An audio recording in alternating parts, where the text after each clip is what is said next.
Bonjour à tous et à toutes, je suis très heureuse de vous retrouver. Bienvenue chez la gardienne de l'unité. J'espère que vous allez bien. C'est l'automne, le vent souffle, la pluie tombe. Nous sommes dans le tourbillon. Aujourd'hui, je vais vous parler d'un sujet particulier qui, d'ailleurs, depuis que je me suis centrée pour faire cette vidéo, travaille énormément sur mon chakra de la gorge. Dès que je me suis mise en connexion avec vous, avec ceux qui allaient regarder cette vidéo, je vais donc vous inviter tout de suite, si vous avez des commentaires suite à cette vidéo, à les inscrire.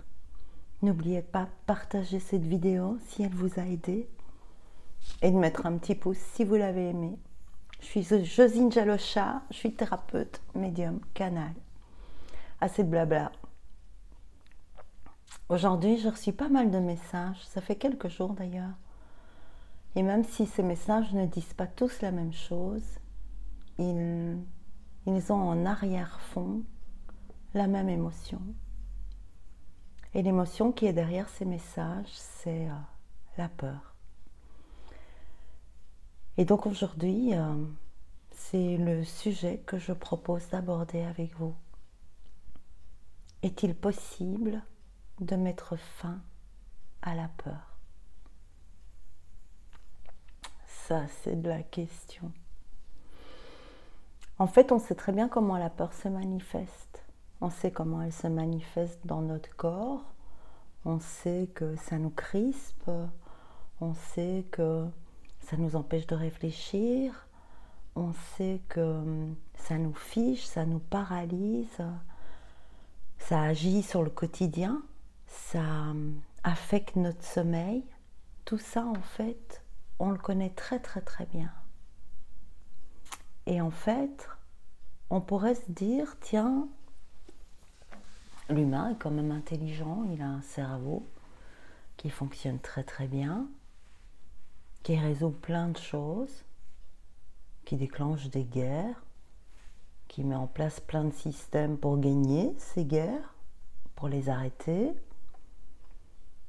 Notre cerveau est capable de beaucoup de choses. Et donc je me suis dit, mais comment ça se fait que notre cerveau n'a pas encore appris à mettre fin à nos peurs, à la peur en général?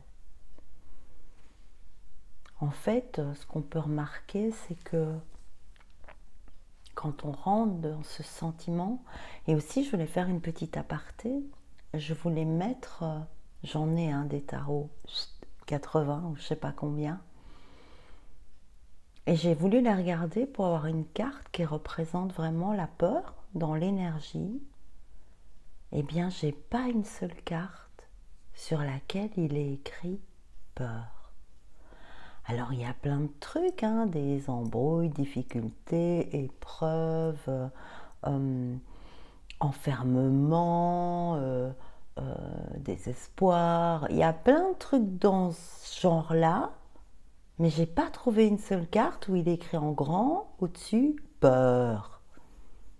Comme si même dans les tarots, c'est une carte qu'on ne nommait pas.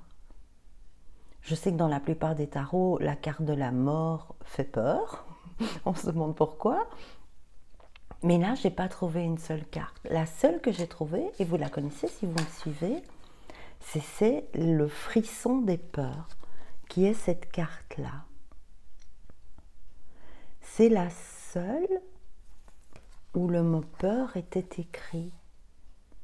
J'ai trouvé ça étrange. Comme si le mot déclenchait la chose, tellement il est puissant, et du coup il n'est même pas écrit dans les cartes de tarot. Et ça m'a interpellée, ça. Je me dis, c'est vraiment bizarre. Pourtant, si on va voir plus loin, le mot peur n'est pas la chose. C'est l'étiquette de la chose. ça n'explique rien, ça ne donne pas d'informations, ça englobe quelque chose qui résonne chez chacun de nous. Peur. Si je dis j'ai eu peur à n'importe qui, la personne qui est en face de moi sait tout de suite de quoi je parle. Même si ce n'est pas la même peur que moi, même si ce n'est pas pour la même chose. Moi, j'adore prendre l'avion. J'aime bien les exemples d'avion pour le moment. Moi, j'adore prendre l'avion. J'adore quand ça démarre, qu'on a l'impression comme ça d'être prêt pour partir dans un looping à la fête foraine. Et un jour, je me suis assise à côté d'une dame qui était terrorisée. Mais vraiment terrorisée, comme dans les films, quoi. Ça savait pas mettre sa ceinture, elle regardait où étaient les papiers pour trouver la sortie de secours. L'enfer. Eh bien, 3 minutes après, j'avais aussi peur qu'elle. La peur, c'est un peu comme le bâillement. C'est un peu comme quand on rencontre quelqu'un qui a des poux, ou qui en a eu, ou qu'on dit le mot poux. Eh bien, on se gratte tout de suite. Eh bien, quand quelqu'un parle de peur, très vite, ça nous contamine. C'est un sentiment extrêmement puissant. Alors, on a beaucoup de peur, évidemment. On a plein de peurs. On a peur de vivre pour certains. On a peur d'aimer. On a peur de perdre. On a peur que les choses changent. On a peur d'être obligé. On a peur de perdre notre travail. On a peur qu'il arrive quelque chose à nos enfants. On a peur de prendre la voiture quand le climat est dangereux. On a peur des vagues dans la mer. On a peur quand il y a trop de vent. On a peur quand il y a des éclairs. On a peur d'énormément de choses. Et en général, pour dépasser nos peurs, inconsciemment, on s'accroche à plein de choses en espérant que ça va diminuer nos peurs ou les supprimer. On va donc par exemple s'accrocher à notre mari, à notre femme. On va s'accrocher à nos proches, à notre famille. On va s'accrocher à nos amis. On va s'accrocher à notre travail. On va s'accrocher à Dieu. On va trouver n'importe quoi pour nous sauver de nos peurs. Et pour se sentir à nouveau en sécurité. Mais comme vous avez pu le constater, ça ne marche pas. Il n'y a rien qui nous sauve de nos peurs. Je vais vous montrer un petit dessin.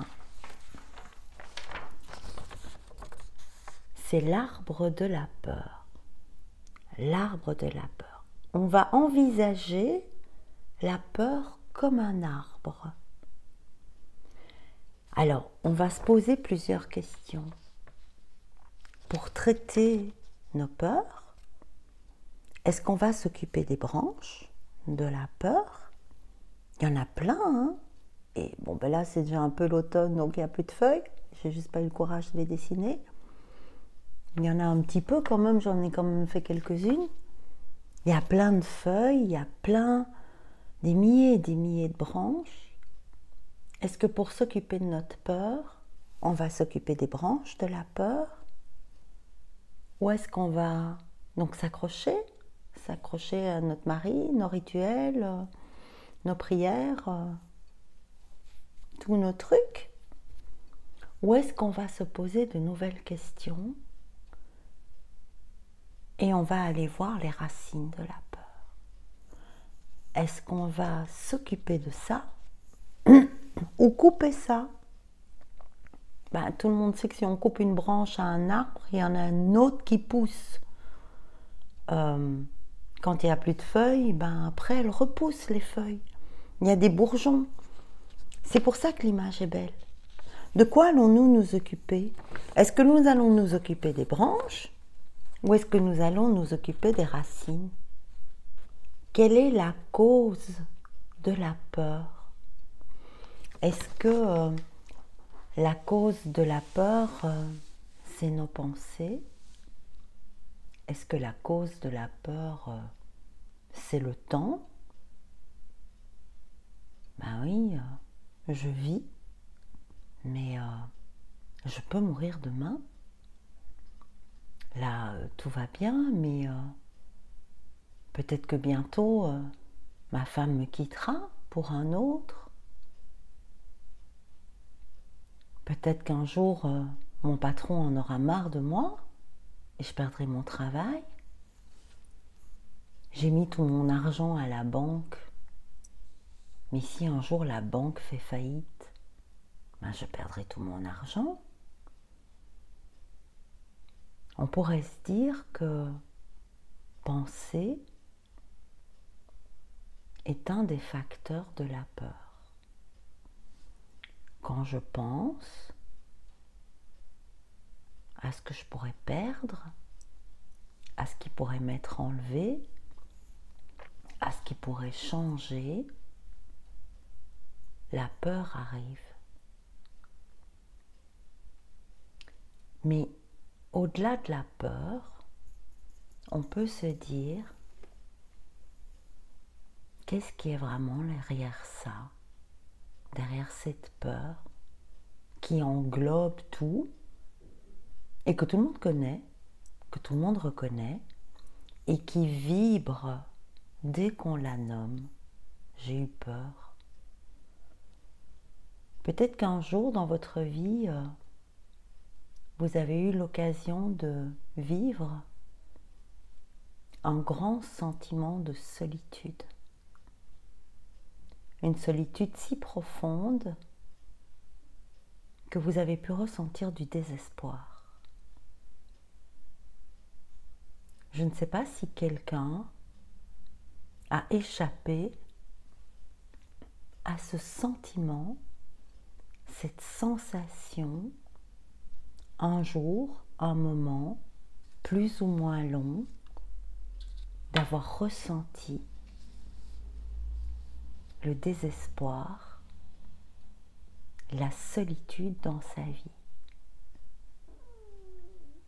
Et à la base, c'est la solitude qui provoque l'attachement. L'attachement à notre mari, l'attachement à notre frère, à notre sœur, à notre chien, à notre chat. C'est mon chat, c'est ma femme, c'est mon mari, c'est mon fils. Tout ça, c'est des termes d'attachement. C'est ce qui provoque aussi parfois l'attachement de certaines personnes à une secte, à un gourou, à Dieu, à une religion.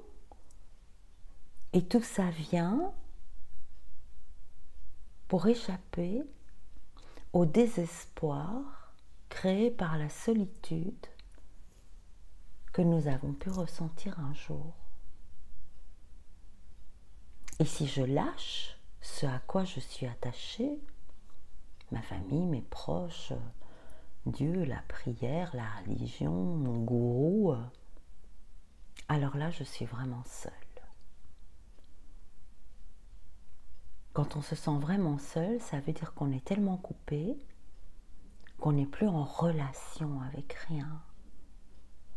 On n'est plus en relation avec les autres. On n'est plus en relation avec la source. On n'est plus en relation avec la terre. On n'est plus en relation avec la nature. Mais de la même manière que le mot peur n'est pas la peur, ce que l'on a vécu, ce que l'on a ressenti, c'est une étiquette. Ben, le mot solitude, c'est aussi une étiquette qui englobe vraiment plein de choses. Pas si clair que ça en fait. Sauf au niveau du ressenti. Si je vous dis désespoir, vous n'avez pas besoin de chercher des exemples. Tout d'un coup, il y a un truc. solitude, seul, ben, il y a un truc, peur, voilà. Et si on est 150 dans une pièce, le mot peur, le mot solitude, le mot désespoir va créer quelque chose chez tout le monde.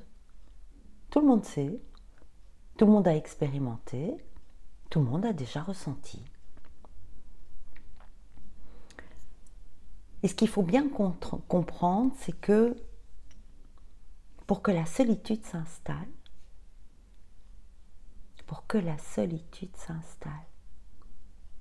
qui est la finalité de la peur. La finalité de la peur, c'est la solitude. Il faut être entré dans quelque chose qu'on n'a pas toujours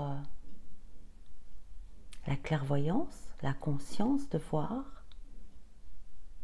C'est l'égocentrisme. Alors, je ne crois pas que vous pouvez l'entendre, mais ça pète dans tous les sens ici. Il y a une espèce de feu d'artifice et la solitude, ça pète, hein. Paf, paf, paf, paf, paf. Le feu d'artifice. Et donc, pour rentrer dans la solitude, se sentir désespéré, il faut une attitude particulière dans laquelle on va rentrer et on ne sera peut-être pas conscient d'être rentré là-dedans. Et ce qui provoque la solitude, c'est l'égocentrisme. L'égocentrisme, c'est quoi? C'est quand tout est tourné vers nous, nous ne cherchons que notre propre intérêt. En fait, tout se rétrécit et il reste que le tout petit moi. Le tout petit moi, tout perdu, parce que on a tout ramené à nous et on ne s'intéresse plus qu'à soi.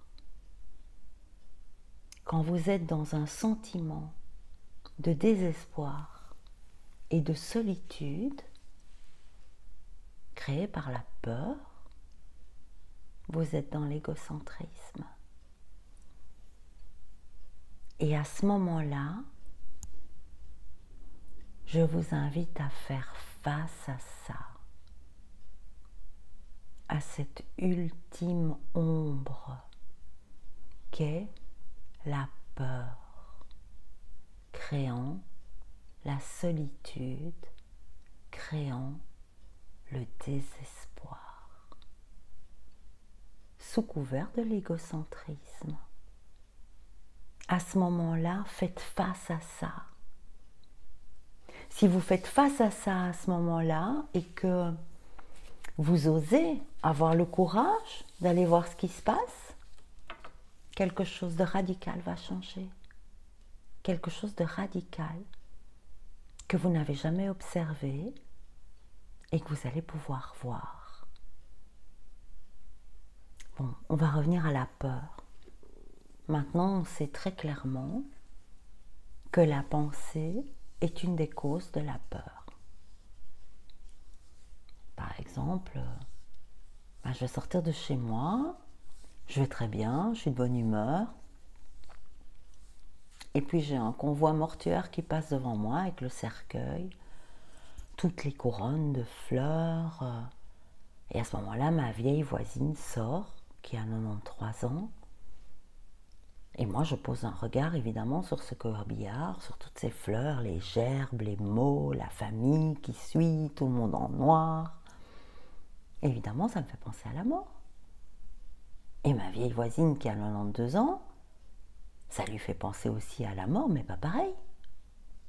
Pas du tout pareil, parce que son temps de vie restant et mon temps de vie restant, dans la logique, ne sont pas les mêmes. J'ai normalement, ça dépend ce que mon âme a demandé, plus de temps devant moi qu'elle. Et donc, le regard qu'on va porter sur ça va nous rappeler évidemment la mort, et va surtout nous rappeler le temps qui reste, le temps qui nous reste. Et la notion de temps va apparaître. Et si vous voulez bien voir, et si on retourne à l'arbre de la peur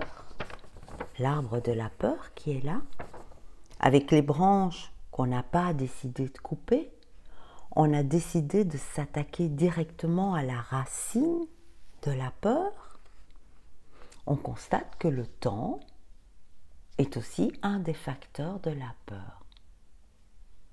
Et si on observe encore mieux, on peut se rendre compte qu'il n'y a pas de division possible entre la pensée et le temps. Ce n'est pas des trucs séparés. La pensée est toujours liée au temps et le temps crée toujours des pensées. Donc, on peut en arriver à la conclusion que la pensée est le temps. La pensée est le temps. Mais d'un autre point de vue, si on va plus loin, qu'on observe un peu mieux, on se dit, c'est quand même nécessaire, quoi, de pouvoir réfléchir. Oui, parce que si je suis ici et que je veux me rendre dans une autre ville, je dois prendre ma voiture et je dois réfléchir pour conduire.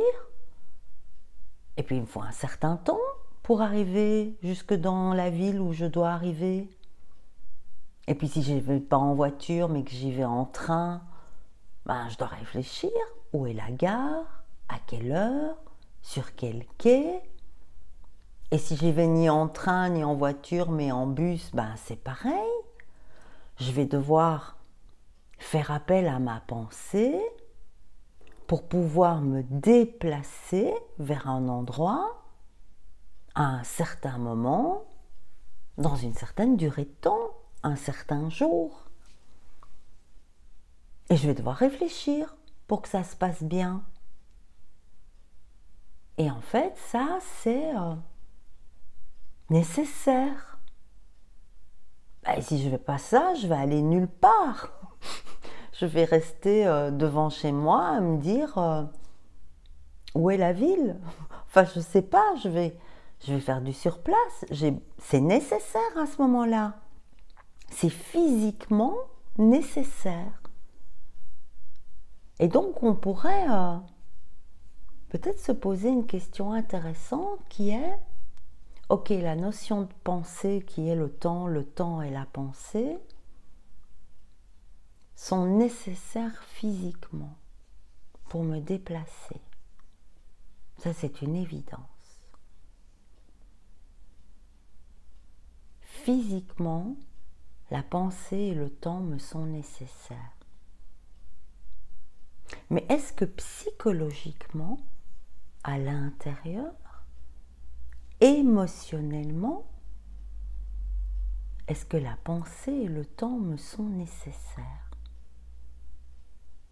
Est-ce qu'une fois que la pensée et le temps rentrent à l'intérieur de moi, est-ce que je me sens bien? Ou est-ce que je peux constater que quand la pensée et le temps m'envahissent à l'intérieur, j'ai peur tout le temps? La peur me domine. Pouvez-vous voir que la pensée et le temps ne sont qu'un, qu'ils sont nécessaires pour tout ce qui est physique, extérieur, manifestation, organisation extérieure, et qu'ils ne sont d'aucune utilité, absolument pas nécessaires, quand ils arrivent à l'intérieur? Ça ne sert à rien. Si en fait ça sert à une et une seule chose, à ce moment-là, c'est comme si on se concentrait, on se dégonflait et on arrêtait d'être quelque chose de vaste, d'infini, pour devenir quelque chose de tout petit, de coincé, de rétréci. Est-ce que ça nous sert vraiment à quelque chose? Est-ce que c'est vraiment nécessaire? Et comment ça se fait que depuis des milliers d'années, notre cerveau n'a pas réussi à voir ça? C'est vrai, on se pose des milliards de questions tout le temps, plein de questions extrêmement superficielles, qui vont faire d'ailleurs de notre vie une vie superficielle. Mais si on se pose cette question-là vraiment, pas en attendant la réponse de quelqu'un d'autre, pas en attendant une consigne, pas en attendant une explication, juste de se dire, c'est vrai, à quoi ça me sert?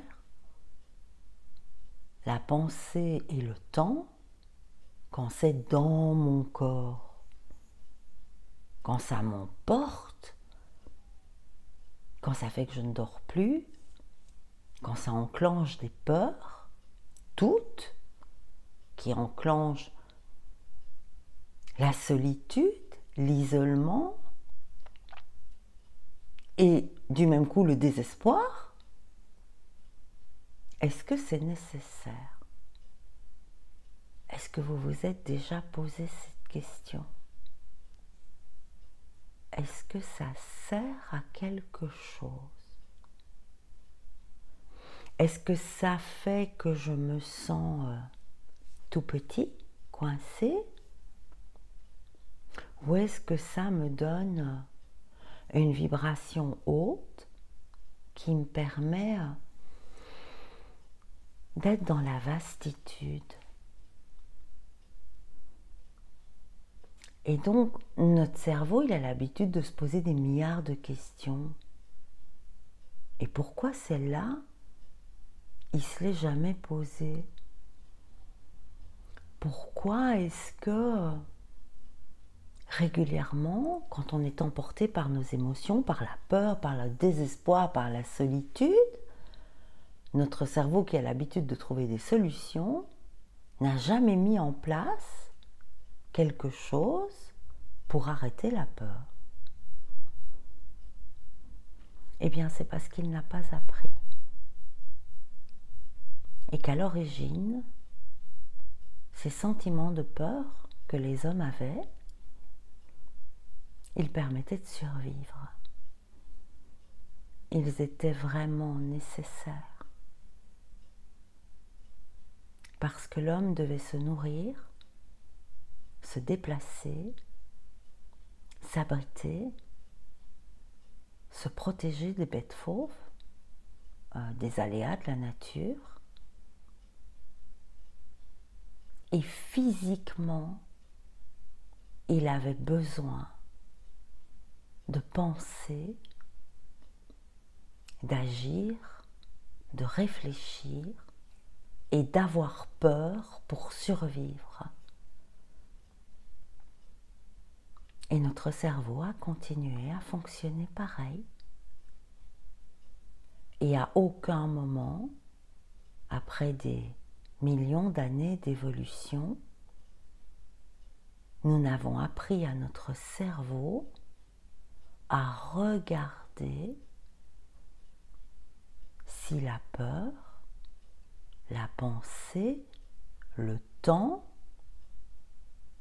nous étaient encore nécessaires de la même manière pour survivre.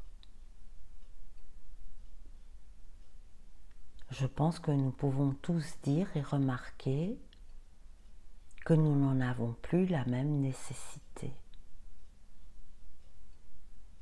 Et que donc, on peut, avec beaucoup de conscience, beaucoup de discipline. À nouveau, je reviens avec ce mot. La discipline, ça vient de la racine disciple. Un disciple, c'est celui qui apprend tout le temps. Si nous arrivons à rentrer dans la discipline, d'avoir la conscience au niveau de notre cerveau, d'observer nos peurs, nos désespoirs, pour voir à quel point on est devenu égocentrique sans s'en rendre compte et que tout tourne autour de notre nombril et qu'on ne l'a pas vu, alors les choses peuvent changer. Alors les choses, pour chacun d'entre nous, au niveau de la peur, de la solitude et du désespoir, de toutes ces étiquettes qui nous diminuent, qui baissent notre taux vibratoire, qui diminuent notre amplitude de rayonnement, tout ça va changer. Et vous n'aurez plus besoin de vous accrocher à quelqu'un, à votre compagne, à votre mari, à vos enfants, à votre mère, à votre père, à un gourou, à un maître, à une secte, à Dieu, pour être sauvé de votre peur. Vous n'en aurez plus besoin. Et si un jour, vous arrivez à pratiquer ça, c'est-à-dire à le pratiquer de plus en plus, avec la discipline, en devenant le disciple, celui qui apprend encore et encore pour changer le fonctionnement de son cerveau, pour lui permettre de s'arrêter, de se poser les bonnes questions, de voir où se situe ma pensée, mon temps, est-ce qu'il m'est nécessaire, est-ce qu'il m'est utile, ou est-ce qu'il me nuit, me parasite, me diminue, alors vous deviendrez libre, totalement libre. Et si vous choisissez à ce moment-là de vous laisser accompagner par un homme, par une femme, des amis, des animaux, Dieu, la source, ce sera plus pour vous sauver de vos peurs. Ce sera plus pour arrêter votre désespoir vainement. Ce ne sera plus pour arrêter d'être seul, parce que vous aurez remarqué que vous êtes simplement une grosse égocentrique qui ne l'a pas vu à ce moment-là. Ça nous est tous arrivé. Moi, personnellement, hein. Alors vous serez libre, vous serez rayonnant, vous serez vaste, vibrant, lumineux, comme la source, parce que vous saurez et que vous aurez discipliné votre vision, votre cerveau, celui qui pense, à savoir quand c'est utile, quand la pensée est bonne pour vous et quand elle ne sert à rien, à part à... Voilà, maintenant t'es plus rien, t'as peur, t'es tout seul et t'es désespéré. Et donc, quand on fait ça, on fait quoi? Eh bien, on se discipline à devenir les maîtres de notre liberté, de nos choix, de ceux qui nous accompagnent, de tout. Notre amplitude est totale.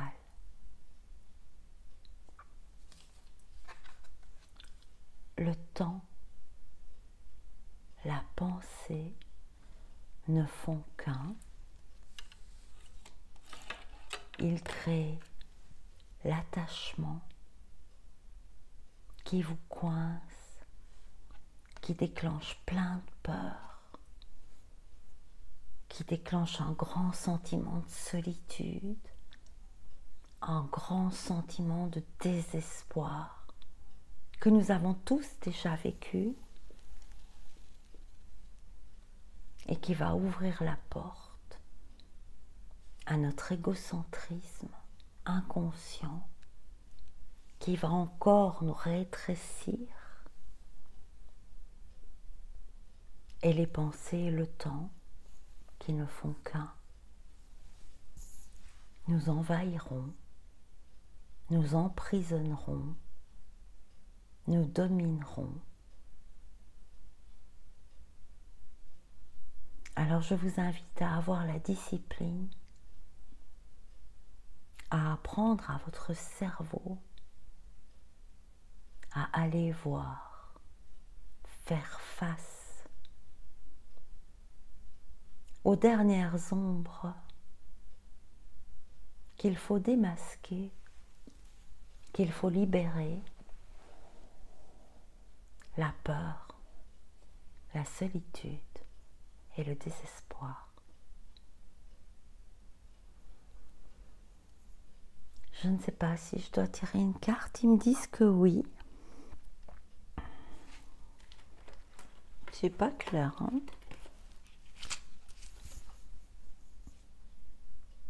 Allez, oui, on va quand même clôturer avec quelque chose. J'ai mis un petit moment à revenir. Je ne sais pas si c'est là-dedans. Ils me disent que t'es pas là. Alors, je tirais plein de cartes. Oui. Ah oui. Oui. D'accord. Alors, ils me disent ce qui est très important à comprendre pour clôturer tout ça, c'est que ces questions-là, elles répondent à une et une seule chose, la vérité. Pas la vérité des autres, pas les conseils des autres, pas ce que les autres vont vous dire, comme certains psys, oui, mais vous avez peur à cause de ça. Des explications. Si vous arrivez à discipliner votre cerveau, votre peur n'aura plus besoin d'explications. Vous saurez juste quand elle est nécessaire, c'est-à-dire quand vous êtes vraiment en danger de mort, ou quand elle n'est pas nécessaire, et quand la pensée et le temps n'ont plus à vous dominer. Et pour arriver à ça, soyez dans l'instant présent le plus possible. L'instant présent qui est l'instant de l'amour. L'amour de soi, la vigilance, d'être dans le partage, la communion, et pas tourner avec son nez dans son nombril, ce qui nous est tous arrivé. Sortir de la victime, se redresser, faire face, se libérer, se sentir libre, fort, confiant, lumineux, brillant. Je vous embrasse.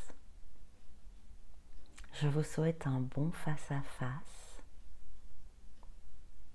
une très grande discipline,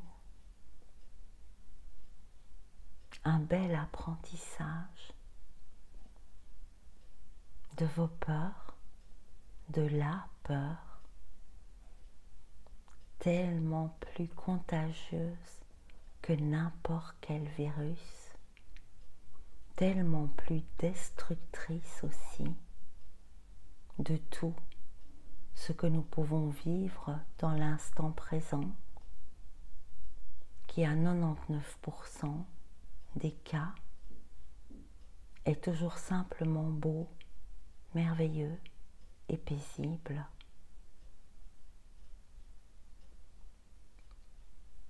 Je vais vous laisser sur ça. Belle réflexion, belle discipline, bon travail. Je vous prends tous dans mes bras. Je vous embrasse. À très bientôt. Au revoir.